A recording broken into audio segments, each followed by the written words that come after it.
पत्थर लग लग कर आपका जिस्म मुबारक लहूलुहान हो गया। जब मक्का की तरफ वापसी का कठिन सफर शुरू हुआ तो दिल में उदासी और जिस्म पर जख्मों के निशान थे। सफर की थकावट और रात के अंधेरे ने हर चीज को अपनी लपेट में ले लिया था। आपने रास्ते में एक मकाम पर रात गुजारने का फैसला किया। ये मकाम वादी नखला कहलाता था।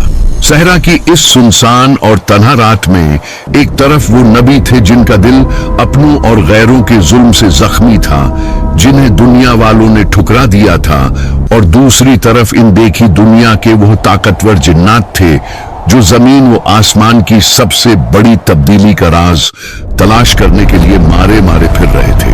कायनात के दो अलग अलग सिरों पर होने वाले ये दो वाकयात अब एक नुक्ते पर मिलने वाले थे। नसीबीन के जिन्नात का एक खास और इंतहाई ताकतवर गुरवा जो इब्लीस के हुक्म पर इसी राज की खोज में जमीन का कोना कोना छान रहा था, इत्तेफाक से इसी वादे नखला की तरफ आ निकला। ये वो जिन्नात थे जो बड़े सरकश और ताकतवर माने जाते थे। इन्हें नहीं मालूम था कि वो जिस राज को पूरी दुनिया के समंदरों और पहाड़ों में ढूंढ रहे हैं, जिसने इनकी आसमानी परवाजों पर पाबंदी लगा दी है, वो राज इस अंधेरी रात में, इस खामोश वादी में इनका इंतजार कर रहा है। रात का पछला पहर था और वादी की पुरअसरार खामोशी अपने उरूज पर थी।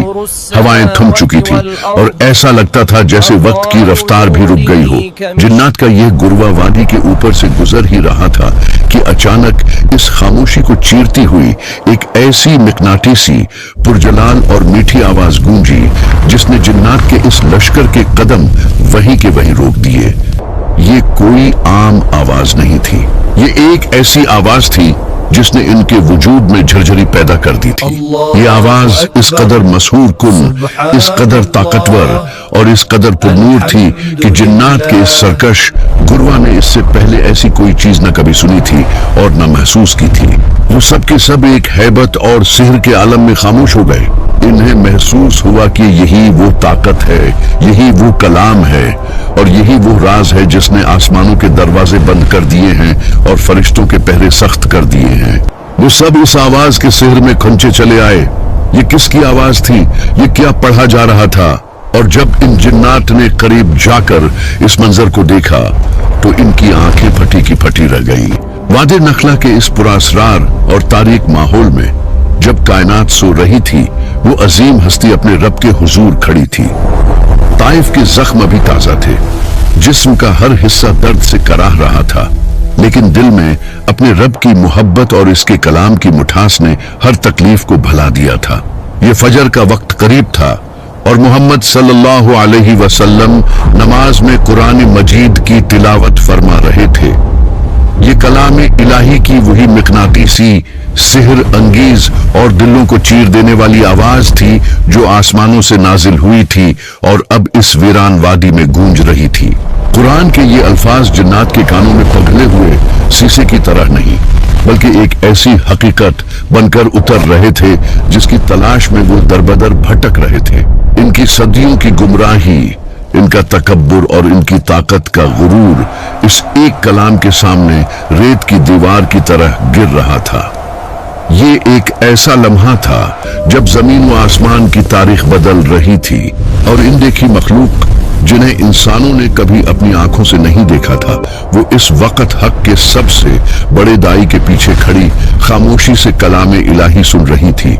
इनके दिलों में एक नया नूर पैदा हो रहा था और इन्हें अपने इस सवाल का जवाब मिल गया था कि आखिर आसमानों पर फरिश्तों के पहरे इतने सख्त क्यों कर दिए गए हैं। वदिक नखला की इस सुनसान, ठंडी और पुरअसरार फजर में कायनात का एक ऐसा अनोखा और अजीमुशान मंजर दोहराया जा रहा था जिसकी मिसाल तारीख इंसानी या जिन्नात की तारीख में इससे पहले कभी नहीं मिलती।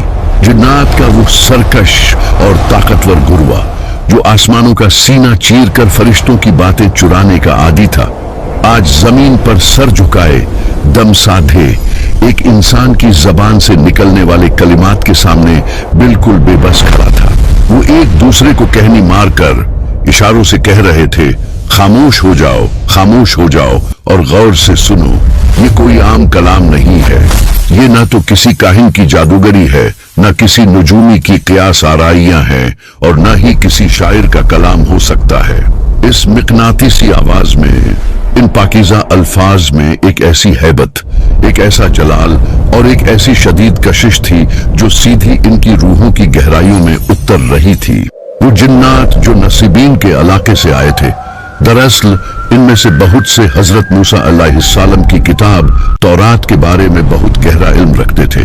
جیسے جیسے محمد صلی اللہ علیہ وسلم کے مبارک ہونٹوں سے قرآن مجید کی درد بھری اور پرنور آیات ادا ہو رہی تھی، ان جنات کے ذہنوں پر پڑا ہوا صدیوں کی جہالت اور سرکشی کا پردہ ہٹتا جا رہا تھا۔ وہ سمجھنے لگے کہ یہ الفاظ تو بالکل اسی روشنی، اسی حق اور اسی سچائی کی گواہی دے رہے ہیں جو حضرت موسیٰ علیہ السلام پر نازل ہوئی تھی۔